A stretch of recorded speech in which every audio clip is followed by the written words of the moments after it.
আপনি কি ওজন কমাতে চান? তাহলে ব্রেকফাস্টে অথবা লাঞ্চে আজই বানিয়ে নিন স্বাস্থ্যকর এবং সুস্বাদু ওটস চিলা। ওটস চিলা ওজন ঝরাতে ম্যাজিকের মতো কাজ করে। আজকের পর্বে খুবই সুস্বাদু এবং স্বাস্থ্যকর ওটস চিলার একটি সহজ রেসিপি আপনাদের সাথে শেয়ার করতে চলেছি। ভিডিওটি সম্পূর্ণ দেখার অনুরোধ রইল। নমস্কার বন্ধুরা, আমার চ্যানেলে সবাইকে স্বাগত। আমার চ্যানেলের আরও একটি নতুন পর্ব দেখার জন্য সকলকে ধন্যবাদ জানাচ্ছি। বন্ধুরা, আমার আজকের পর্বের রেসিপি ওটস চিলা। চলুন দেখে নেওয়া যাক আজকের পর্বের রেসিপি। চিলা তৈরি করার জন্য এখানে আমি 1 কাপ মশলা ওটস নিয়ে নিয়েছি। এটা একটা মিক্সার গ্রাইন্ডার জারের মধ্যে দিয়ে দিলাম। এটাকে একটু গুঁড়ো করে নেব। মিহি গুঁড়ো করে নিলে চিলার ব্যাটারটা তৈরি করতে সুবিধা হবে। তো আমি খুব ভালোভাবে গুঁড়ো করে নিয়েছি। দেখুন একদম মিহি গুঁড়ো হয়েছে, এতে ব্যাটারটা তৈরি করতে সুবিধা হবে। তো যেই পাত্রে আমি ব্যাটারটা তৈরি করব তাতে আমি ওটসটা দিয়ে দিলাম। এরপর দিচ্ছি 1/4 কাপ বেসন। বেসন বাইন্ডিংয়ের কাজ করবে। 1/4 কাপ সুজি ফ্লেভারটা ভালো আসবে, একটু নরম হবে। আর দিচ্ছি 2 টেবিল স্পুন পেঁয়াজ কুচি, 2 টেবিল স্পুন মতো গ্রেট করা গাজর। আপনারা পছন্দের মতো সবজি ইউজ করতে পারেন। দিয়ে দিচ্ছি কাঁচা লঙ্কা 2 থেকে 3টে কুচিয়ে, আদা দিচ্ছি 1 টেবিল স্পুন গ্রেট করে। এরপর দিয়ে দেব 2 টেবিল স্পুন মতো টক দই। এরপর সমস্ত উপকরণ খুব ভালোভাবে একবার মিশিয়ে নেব। খুব ভালোভাবে একবার মিশিয়ে নেওয়ার পরে এতে অল্প অল্প করে জল দিতে হবে। এখানে আমি টোটাল 1 কাপ জল ইউজ করেছি। তো অল্প অল্প করে জল দিয়ে দিয়ে ব্যাটারটাকে তৈরি করতে হবে। একবারে পুরো জল দিয়ে দিলে ব্যাটারটা কিন্তু নষ্ট হয়ে যেতে পারে। সেই জন্য প্রথমে একটু মিশিয়ে নিয়ে তারপরে অল্প অল্প করে জল দিয়ে এইভাবে ব্যাটারটা তৈরি করতে হবে। ব্যাটারটা অতিরিক্ত পাতলা যেন না হয়, আবার অতিরিক্ত ঘন যেন না হয়, মোটামুটি ঘনর দিকেই থাকবে। কারণ যেহেতু এখানে ভেজিটেবলস ইউজ করা হয়েছে সে কারণে। তো এখানে দিয়ে দিচ্ছি সামান্য পরিমাণ নুন, যেহেতু মশলা ওটস এতে খুব বেশি নুনের প্রয়োজন নেই, সামান্য নুন। আর দিচ্ছি 1 টিস্পুন মতো হলুদ। হলুদ গুঁড়ো দিলে চিলার কালারটা খুব ভালো আসে। তো সবশেষে ব্যাটারটা তৈরি করার পরে দিয়ে দিচ্ছি ফ্রেশ ধনেপাতা কুচি। ধনেপাতা কুচি দিলে চিলার ফ্লেভারটা ভালো আসবে। এইভাবেই ব্যাটারটা খুব ভালোভাবে মিক্স করে নিয়ে তৈরি হয়ে গেল। তো ব্যাটারটা তৈরি করে নেওয়ার পরে এটাকে 10 মিনিটের জন্য রেস্টে রেখে দিলে খুব ভালো রেজাল্ট পাওয়া যাবে।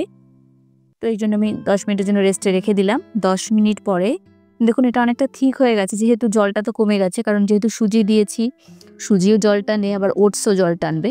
তো সেক্ষেত্রে আবারও একটু জল দিতে হবে। আরও সামান্য জল দিয়ে আবারও ওটাকে ভালোভাবে একটু মিক্স করে নিচ্ছি। দেখবেন যেন খুব বেশি পাতলা না হয়ে যায়। যেহেতু এটা সবজি দেওয়া আছে তো সেক্ষেত্রে একটু ঘন তৈরি করতে হবে। তো সবশেষে দিয়ে দিচ্ছি অর্ধেক পাতিলেবুর রস। এখানে আমি মিডিয়াম সাইজের একটা পাতিলেবুকে অর্ধেক করে নিয়ে পুরো রসটা দিয়ে দিলাম, এতে ফ্লেভারটা অসাধারণ আসে। এরপর তাওয়াটা একটু গরম করে নিয়েছি, মিডিয়াম গরম করে নিলেই হবে। এতে ঘি ব্রাশ করে দিচ্ছি, আপনারা চাইলে তেলেও তৈরি করতে পারেন, তবে ঘি দিলে এর ফ্লেভারটাও ভালো আসে। এরপর চিলার ব্যাটারটাকে আরও একটু মিশিয়ে নিলাম।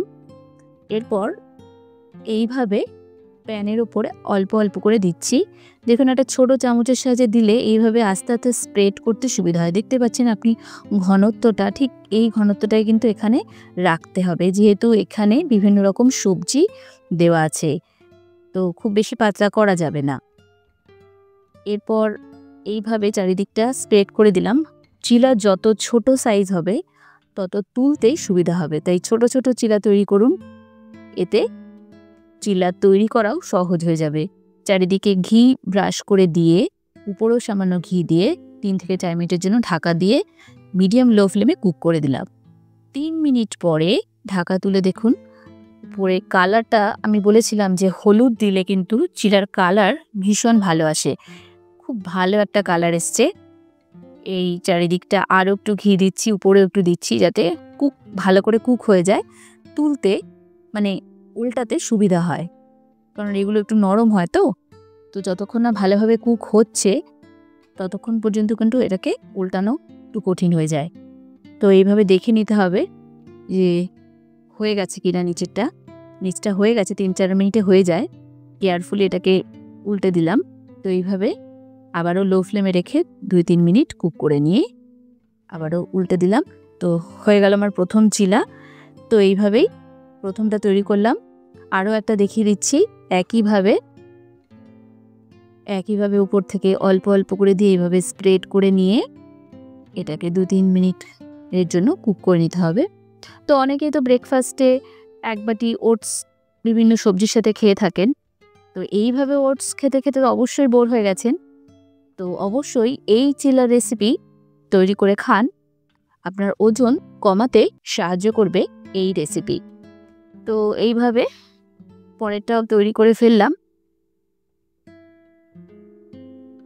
2-3 মিনিট রেখে আবারও মিডিয়াম ফ্লেমে দিয়ে 2-3 মিনিট পর দেখুন চারিদিকটা একটু ঘি অবশ্যই বারবার দিচ্ছে। এখানে কিন্তু খুবই সামান্য, এগুলো কিন্তু ড্রপে চলছে ঘি। খুবই সামান্য ঘি দিচ্ছি যাতে এটাকে জাস্ট উল্টাতে সুবিধা হয় বা কুক হয়ে যায়, কারণ কাঁচা যেন না থাকে। তো 2 দিকে 2-3 মিনিট করে দিলে কিন্তু একদম চিলা রেডি হয়ে যায়। তো আমার স্বাস্থ্যকর সুস্বাদু চিলা কিন্তু একদম রেডি হয়ে গেছে। তো তার সাথে যদি ধনেপাতার চাটনি থাকে আর এই রায়তা থাকে তাহলে তো আর কথাই নেই। আজকাল মানুষ কিন্তু অনেক বেশি স্বাস্থ্য সচেতন হয়ে গেছে। তারা ওয়ার্কআউটের পাশাপাশি অনেকেই কিন্তু কঠিন ডায়েট মেনটেন করে চলেন। সেই জন্য এই ওটস হলো তাদের কাছে একটা অন্যতম খাদ্য।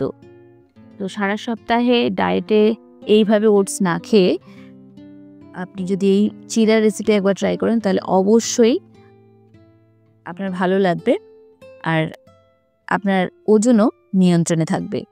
আর সুস্বাদু খাবারও খেলেন, আপনার ডায়েটও মেনটেন করা হলো। রেসিপিটি অবশ্যই বাড়িতে একবার ট্রাই করে দেখবেন। রেসিপিটি কেমন লাগলো সেটা আমাকে কমেন্ট সেকশনে জানাবেন। রেসিপিটি যদি ভালো লেগে থাকে তাহলে ভিডিওটিতে একটা লাইক দিয়ে দেবেন এবং সকল বন্ধুদের সাথে শেয়ার করবেন। আপনি যদি আমার চ্যানেল মনের ফ্লেভার্সে প্রথমবারের মতো ভিজিট করে থাকেন তবে অবশ্যই চ্যানেলটিকে সাবস্ক্রাইব করবেন এবং পাশে থাকা বেল আইকনে ক্লিক করে দেবেন যাতে পরবর্তী রেসিপিগুলো আপনি দেখতে পারেন। ভালো থাকবেন, সুস্থ থাকবেন। আগামী পর্বে আবারও দেখা হবে নতুন আরও এইরকম ইউনিক রেসিপির সাথে। ততক্ষণের জন্য নমস্কার।